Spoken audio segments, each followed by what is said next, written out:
Welcome to Gene and Mike do the New York Times crossword. Hi, I'm Jean. And I'm Mike. And today we are doing the crossword for Monday, August 19th, 2024. So, on what most definitely is the 19th day of August and a Monday, did you do the crossword? I did. Good. And did you find the crossword to be as clear and obvious as the fact that Monday, August 19th is the 19th of August and it's a Monday? I think so, yes. Okay, good. What about you? I didn't quite understand the theme. It was a different theme. Yes. Especially for a Monday. Monday, they're usually, right in your face themes. Right. You know exactly what are the themed clues and the revealer. It just always sort of shines on Monday. Mm-hmm. But this was a little more obscure. Yes, and I've been reading Patrick Barry's book on how to write a crossword. Oh. And one of the things I think is that generally you want the clues to all go in one direction. Oh. And the fact that these are going... You mean the themed clues? The themed clues, yes. Oh, well, actually, the themed answers, I guess. They break that all the time. But... Well, I guess I shouldn't say that. Not all the time. Not all the time. For example, they don't have any at all on Friday. No. But we have had puzzles in the past where the theme clues have gone either, vertically or horizontally. Even like Sunday with all those different carnival rides. Some of them were going, like the tower was going up and down. Right. But roller coaster was going across. Slide was going across. Water slide. Well, there are always there are exceptions to every rule, right? But in that case, that was an exceptional crossword. Yes. But generally speaking, Patrick Barry was saying that usually the editors appreciate it if you could pick a direction and stick to it. Okay. But if you're good, like Kenneth Cortez is, you can, I guess, let that rule slide. Uh-huh. So, since we're talking about themes, why don't you explain the theme? I will try. Okay, so there was, I think there were 4 different places in the puzzle where one of the clues to an answer within that section referred to another clue.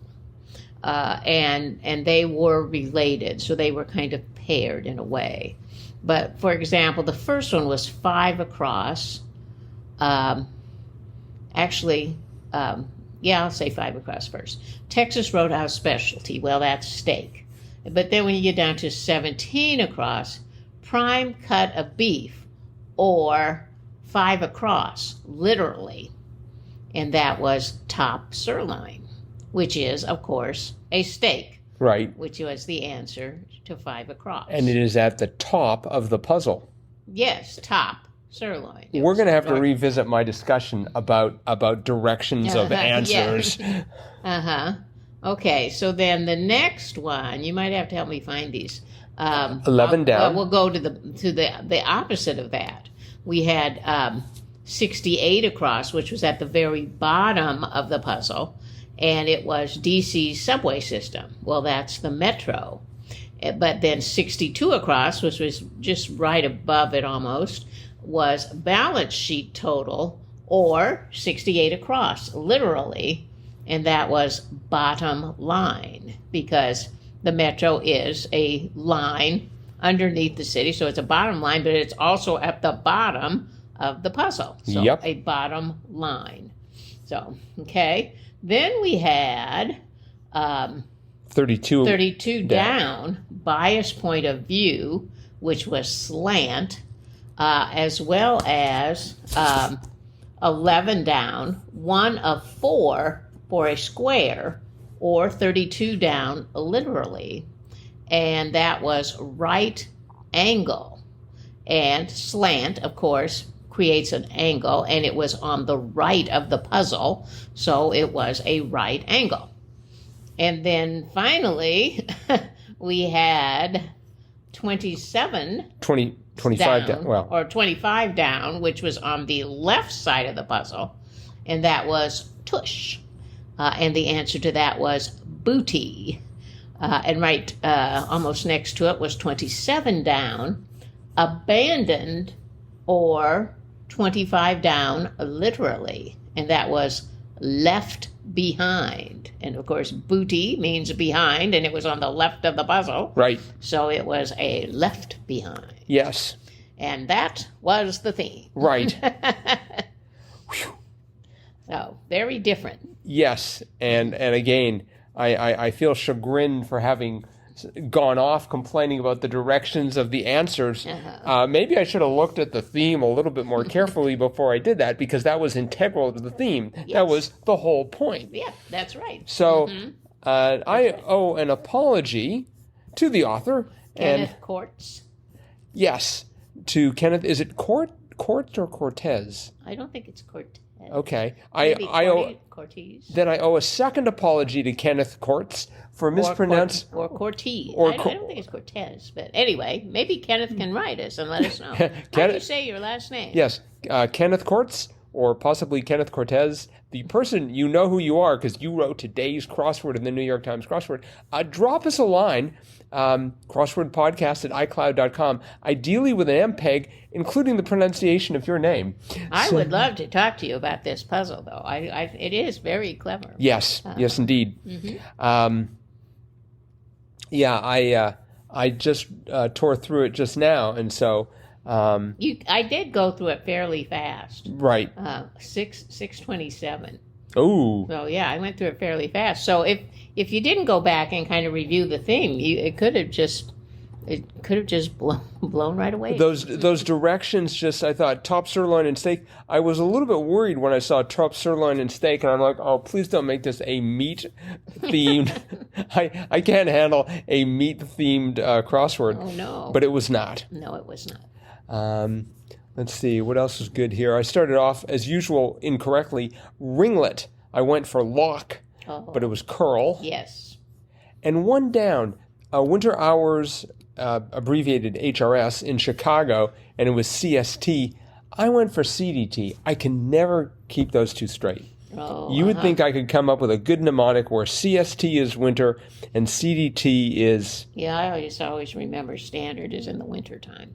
I guess D, daylight, because it's Central Daylight Time, right? Yes. And when do you have more daylight? In the summer. When you spring there, forward. That's my acronym. That's my mnemonic, rather. I'm sticking to it. Okay. Let's see. What else did we have here? We had a British word, 35 across. Set of 4 on a Brit's car. Yes. Tires, spelled with a Y. Tyres. And there was reminded me of our vacation. There was a discussion on Reddit about the difficulty that people, in this case, it was someone from Australia responding to a comment that we'd made there, and saying that it's really hard to do the New York Times crossword, and they gave themselves an out. They said, if it involves a brand and it's a U.S. brand, they give themselves permission to look it up. Oh. And I don't blame them because... Oh, me either. If I were in Australia, I would feel the same way. Right. And here's one... I mean, this isn't Australia. Obviously, this is British. Although I'll bet that in Australia they spell tires the same way. I don't know. And but, for the most part, you really need to know...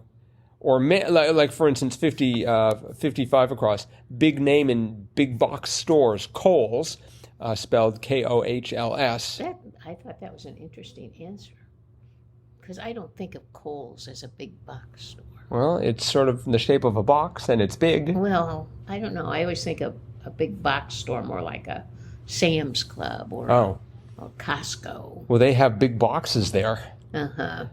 But Kohl's originated in Wisconsin. I think they like to think of themselves more as a department store. Oh, okay. I don't know. If we have any execs from Kohl's listening. Anyway. Or any shoppers from Kohl's. Yes. Do you think of it as a big box store or as a department store? Yes, let us know. crosswordpodcast@icloud.com. We had the interesting 36 down, whom video killed in a 1979 hit. That was Radio Star. That's right. That's Queen. Was it Queen? Oh, no, it wasn't Queen. I'm sorry. I looked up the name and found it from The Buggles in 1980, The Age of Plastic. And they sound like Queen. I always thought it was Queen because they sound a lot like Queen. But The Buggles, yes. Well, maybe Queen recorded that. Uh-huh. So the question is, who actually authored Video Killed the Radio Star? I don't know, but I remember that song. Oh, okay. Let's see here. 46 across, I was somewhat perplexed by. It was Go On, and I went for Yammer. Me too. Really? As opposed to Yabber. Yabber. I had never heard of Yabber. Okay. Is that related to some ethnic group or some other country? Because I just never heard of Yabber.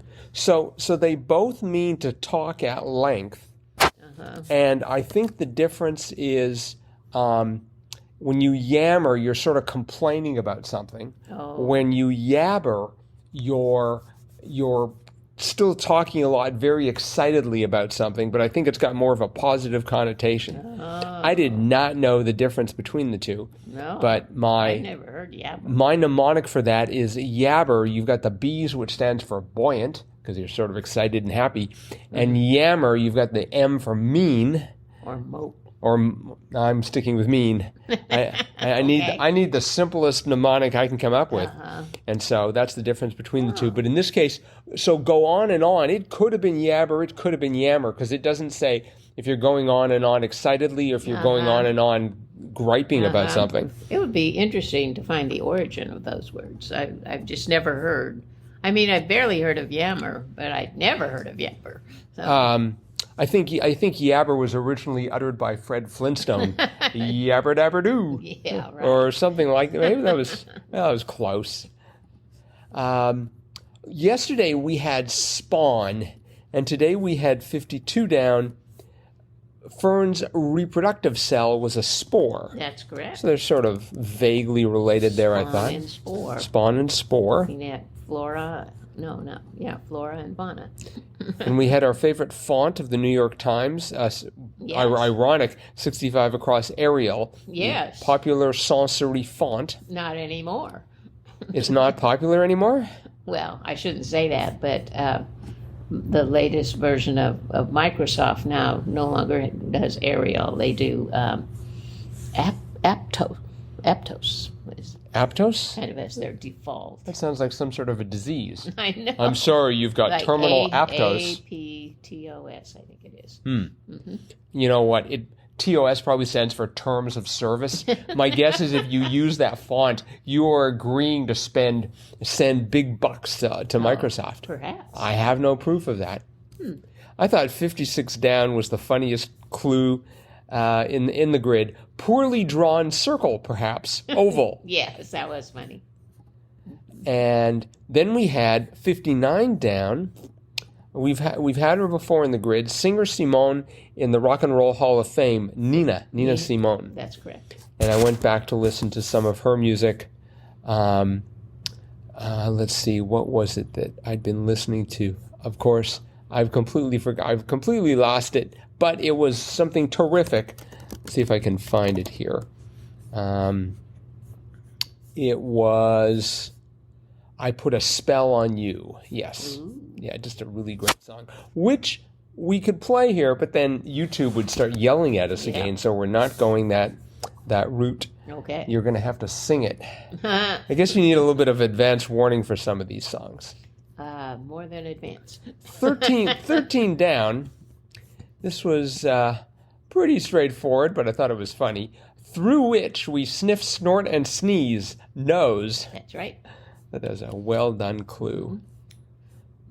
All right. Well, I think that is it for today. So thanks, everyone, for listening. Yes. A reminder that tomorrow is Tuesday, which means it's going to be Triplet Tuesday. So everyone start practicing up, start reading through all the three-letter words you know. Yep. And it could be any of them. It could be any of them, or none of them, but not all of them, because we'll only do it 3 times for 3 different three-letter words. That's right. All right. Well, that is it for today. Remember, you can always get a hold of us. You can click on the fan mail link, or you can, again, email us crosswordpodcast@icloud.com. And we will see all of you again tomorrow. Bye-bye.